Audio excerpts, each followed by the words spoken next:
Hello everyone. आज हम electrostatics का लेक्चर 9 स्टार्ट करेंगे और वो है कि हम चार्ज मालूम करेंगे एक इलेक्ट्रॉन के ऊपर, जो कि कहलाता है charge on an electron by Millikan's method. ये डायरेक्ट मेथड नहीं है इलेक्ट्रॉन के ऊपर चार्ज मालूम करने का, ये इनडायरेक्ट मेथड है। लेकिन ये डिवाइस जो है, ये टेक्निक जो है, मिलीकान ने बताई 1909 में। 1909 में उसने बताया कि अगर हम चार्ज मालूम कर लें एक ऑयल ड्रॉप पे, तो वहाँ से हम बता सकते हैं कि एक इलेक्ट्रॉन के ऊपर चार्ज कितना होगा। तो ये इसकी टेक्निक है कि पहले ऑयल ड्रॉप के ऊपर चार्ज मालूम करेंगे और फिर वहाँ से चार्ज क्वांटाइजेशन की टेक्निक से हम बता सकेंगे कि एक इलेक्ट्रॉन के ऊपर चार्ज कितना है। तो उसके लिए उसने एक ऑपरेटर्स डिवाइस किया, उसमें ऑयल को एटॉमाइज़र से उसने थ्रो किया इस चैम्बर में, जहाँ पे पहले से इलेक्ट्रिक फील्ड है। ये दो प्लेट्स हैं, इन दो प्लेट्स के दरमियान में इलेक्ट्रिक फील्ड है। जब एटॉमाइज़र से हम ऑयल ड्रॉप को भेजेंगे तो इसकी फ्रिक्शन की वजह से इसके ऊपर चार्ज आ जाएगा, जो कि नेगेटिव चार्ज आ जाएगा ऑयल ड्रॉप के ऊपर। तो वो जो ऑयल ड्रॉप है वो ग्रेविटेशनल फील्ड की वजह से नीचे की तरफ आएगा और इस पॉजिटिव प्लेट की अट्रैक्शन की वजह से नीचे की तरफ आएगा, लेकिन गैप होने की वजह से यहाँ पे आ जाएगा। इस पॉइंट पे देखें तो इलेक्ट्रॉन, ये वाला जो नेगेटिव है, नेगेटिव प्लेट इस ऑयल ड्रॉप को रिपेल करेगा, तो ये मज़ीद नीचे की तरफ नहीं आएगा। तो ऑयल ड्रॉप के ऊपर चूंकि नेगेटिव चार्ज आ चुका है, इलेक्ट्रॉन के इक्वल नहीं है, लेकिन पॉसिबिलिटी है कि ये चार्ज इसका किसके इक्वल है, ये हम बाद में बताएंगे। तो ये जो ऑयल ड्रॉप है, यह मज़ीद नीचे की तरफ नहीं आएगा। नीचे की तरफ जो फोर्स लग रही है उसको वेट की फोर्स लग रही है, जो कि mg के इक्वल होती है। लेकिन ऊपर की तरफ एक फोर्स लग रही है, जो कि ये प्लेट इसको ऊपर की तरफ फोर्स लगा रही है, जो कि रिपल्शन की फोर्स है, और वो QE के इक्वल है।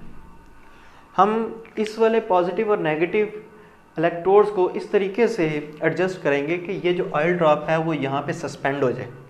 जब ये सस्पेंड हो जाएगा, इक्विलिब्रियम में आ जाएगा, तो इसका मतलब ये होगा एट रेस्ट पे, जब चार्ज ये जो ड्रॉप है ये रेस्ट पे है, तो इसका मतलब इसके ऊपर दोनों लगने वाली जो फोर्सेस हैं वो इक्वल हैं मैग्नीट्यूड में। इलेक्ट्रिक फोर्स भी और जो ग्रेविटेशनल फोर्स जो कि वेट की फोर्स है, वो दोनों इक्वल हो जाएंगी। तो हम यहाँ से लिखेंगे एट इक्विलिब्रियम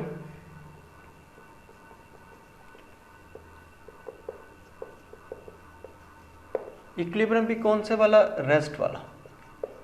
यूनिफॉर्म वेलोसिटी पे भी इक्विलिब्रियम होगा, लेकिन ये रेस्ट पे जब इक्विलिब्रियम होगा तो इसका मतलब ये है कि दो फोर्सेस उसके ऊपर जो लग रही हैं ऑयल ड्रॉप के ऊपर, दो फोर्सेस, एक तो उसके वेट की फोर्स है जो कि ग्रेविटी की फोर्स है, और एक उसके ऊपर इलेक्ट्रिक फोर्स लग रही है, इलेक्ट्रिक फील्ड, जो कि उसको ऊपर की तरफ रिपेल कर रहा है। ये नेगेटिव प्लेट इसको ऊपर की तरफ रिपेल कर रही है।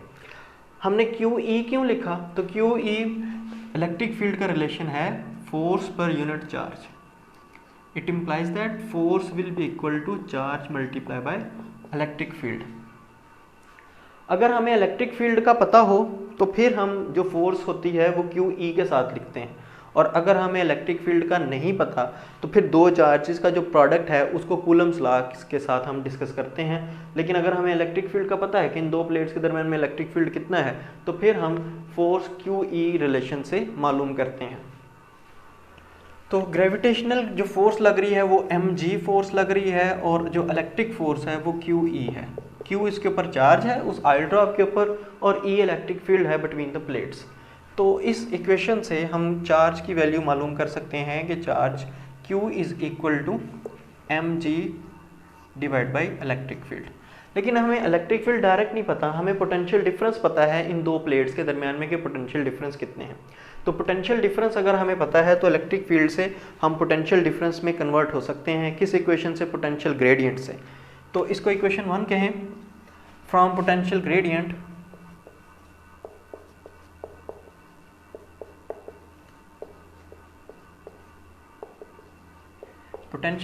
से हम जानते हैं कि delta V by delta R is equal to electric field. Minus sign हम यहाँ पे निगलेक्ट कर रहे हैं कि हमें पता है कि जो माइनस साइन है वो इलेक्ट्रिक फील्ड की डायरेक्शन बता रहा है कि जिस डायरेक्शन में पोटेंशियल डिक्रीज कर रहा है। तो यहाँ से डेल्टा V और potential difference will be equal to potential difference is equal to electric field multiply by delta R. तो कितना दो प्लेट्स के दरमियान में पोटेंशियल डिफरेंस कितना है, कैपिटल वी पोटेंशियल डिफरेंस है। तो यहाँ से V will be equal to, हमें इलेक्ट्रिक फील्ड चाहिए, तो electric field is equal to capital V divide by delta R. Delta R इन दो प्लेट्स के दरमियान में डिस्टेंस है और हम उसको d कह देते हैं। दो प्लेट्स के दरमियान में जो डिस्टेंस है वो कोई d है, तो डेल्टा आर की जगह पे हम d लिख देंगे। तो ये वैल्यू पुट कर दें इक्वेशन 1 में, तो हमारी इक्वेशन 1 बन जाएगी Q is equal to mg divided by, electric field की जगह पे आ जाएगा V divided by d। d denominator का डिनोमिनेटर है, ये ऊपर लिखा जाएगा, तो Q is equal to mg d divided by capital V। ये चार्ज की इक्वेशन आ गई है, इससे हम चार्ज मालूम कर सकते हैं। अगर राइट साइड के ऊपर इक्वेशन में राइट साइड के ऊपर जो गिवन टर्म्स हैं उनका हमें पता हो, वो हमें गिवन हो या हमें मालूम हो। तो कैपिटल V पोटेंशियल डिफरेंस है, हमें पता है कि हमने इन दो प्लेट्स के दरमियान में पोटेंशियल डिफरेंस कितना लगाया है, तो इस वजह से ये हमें मालूम है। D दो प्लेट्स के दरमियान में डिस्टेंस कितना है, हम ये भी हमें पता है। G की वैल्यू ग्रेविटेशनल एक्सेलरेशन 9.8 मीटर पर सेकंड स्क्वायर होती है, ये भी हमें पता है। तो इसका मतलब है सिर्फ और सिर्फ क्या रह गया, मास। क्या हमें पता है कि इस ऑयल ड्रॉप का मास कितना है, तो मास हमें नहीं पता। तो मास हम कैसे मालूम कर सकते हैं, तो मास मालूम करने का तरीका ये है कि जब हमने इसको यहाँ पे सस्पेंड किया, तो सस्पेंड करने के बाद अगर हम यहाँ से स्विच ऑफ कर दें, इलेक्ट्रिक फील्ड को स्विच ऑफ कर दें, तो ये चार्ज पार्टिकल नीचे की तरफ मूव करेगा, क्योंकि ऊपर रिपल्शन फोर्स ख़त्म हो जाएगी जब हम इलेक्ट्रिक फील्ड को ऑफ कर देंगे। अगर हम पोटेंशियल डिफरेंस को ऑफ कर देंगे, if capital V is equal to 0, means electric field 0 हो गई है, तो ऑब्जेक्ट जो है, ये जो ड्रॉप है, ये स्ट्रेट डाउनवर्ड मूव करेगा और डाउनवर्ड मूव करेगा एयर के थ्रू। तो एयर इसके ऊपर एक ड्रैग फोर्स लगाएगा, जो कि किसके इक्वल होगी, जो ड्रैग फोर्स है 6 पाई ईटा RVT, ये ड्रैग फोर्स है। तो ड्रैग फोर्स हमें पता है कि स्टोक्स लॉ से ये इसके इक्वल होते हैं, जहाँ पे V टर्मिनल, ये V टर्मिनल है, R इसका रेडियस है, और ये ड्रैग फोर्स, जब ड्रैग फोर्स वेट के इक्वल हो जाती है तब ये V वेलोसिटी, जो भी वेलोसिटी है, ये टर्मिनल वेलोसिटी कहलाएगी। अभी हम इसको जनरल वेलोसिटी लिख लेते हैं, और नेक्स्ट जब ड्रैग फोर्स वेट के इक्वल हो जाएगी mg and then 6 pi eta RVT, तो ये टर्मिनल वेलोसिटी है। तो यहाँ से हम मास मालूम कर सकते हैं अगर हमें इन टर्म्स का पता हो। तो V टर्मिनल हम मालूम कर सकते हैं, इसको केयरफुली वॉच करके एक्सपेरिमेंटली, कि हम देखेंगे ये कितने टाइम में ये मूव करता है नीचे की तरफ। हम टाइम भी मालूम कर लें और उसका डिस्टेंस भी मूव कर लें कि इसका डिस्टेंस, इसने कितना ट्रैवल किया है नीचे की तरफ। तो डिस्टेंस और टाइम अगर हमें पता है, तो डिस्टेंस को टाइम से डिवाइड करके हम टर्मिनल वेलोसिटी मालूम कर सकते हैं। तो हम टर्मिनल वेलोसिटी एक्सपेरिमेंटली मालूम कर सकते हैं। और उसके बाद ईटा क्या है, विस्कोसिटी है, एयर की विस्कोसिटी का हमें पता है 6 पाई कांस्टेंट है। और मास अगर हमें पता करना है, तो R की वैल्यू का हमें नहीं पता, तो हमें इस R की वैल्यू का इसको मालूम करना है। इसके लिए क्या किया जाए, अगर हम देखें तो डेंसिटी का रिलेशन क्या होता है, density is equal to mass divided by volume. It implies that mass is equal to density multiplied by volume। मास किसका हमने मालूम करना है, ऑयल ड्रॉप का। ऑयल ड्रॉप का हमने मास मालूम करना है, तो डेंसिटी भी ऑयल ड्रॉप की ये हमें पता है। वॉल्यूम कितना होगा, इस ऑयल ड्रॉप, ये एक सफ़ेयर है, तो इस सफ़ेयर का जो वॉल्यूम होता है किसी भी सफ़ेयर का, वो इक्वल होता है 4/3 पाई r³।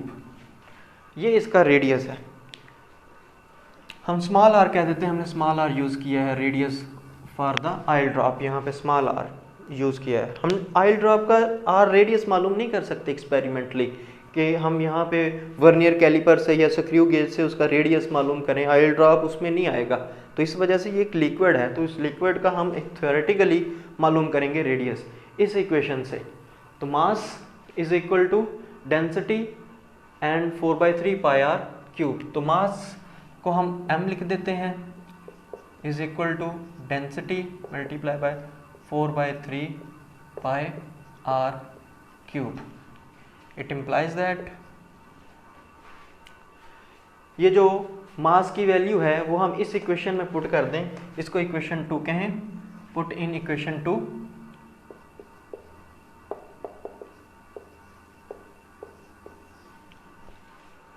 इक्वेशन 2 में मास की वैल्यू पुट कर दें।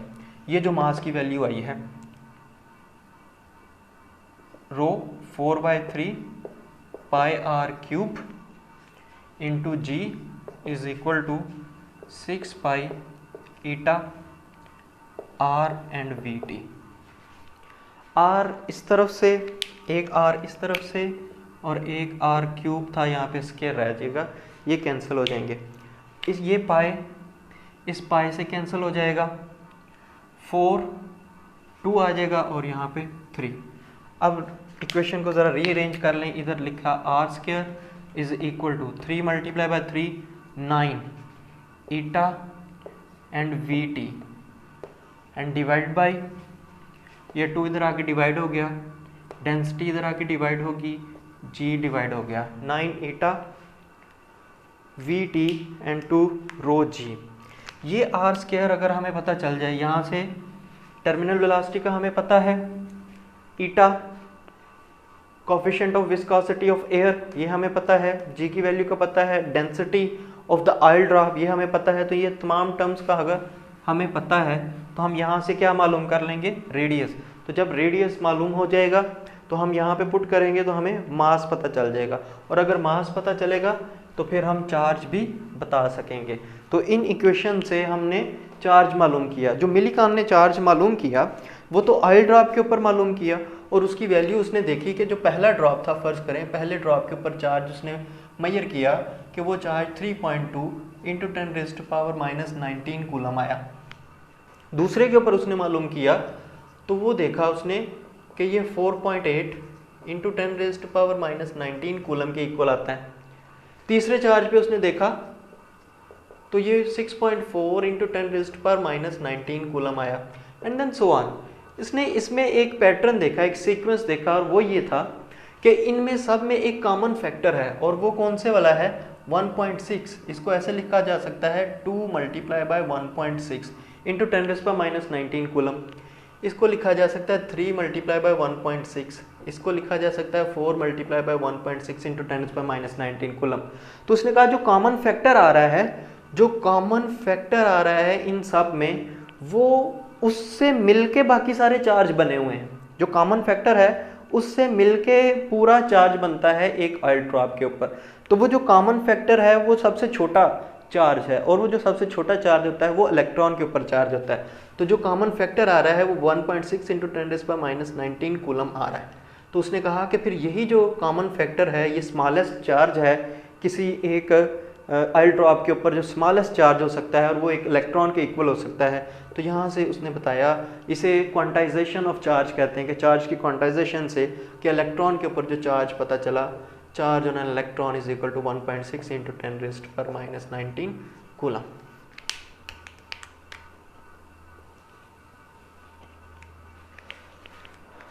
तो आज के लिए इस आर्टिकल में आज तक इतना ही। Thank you.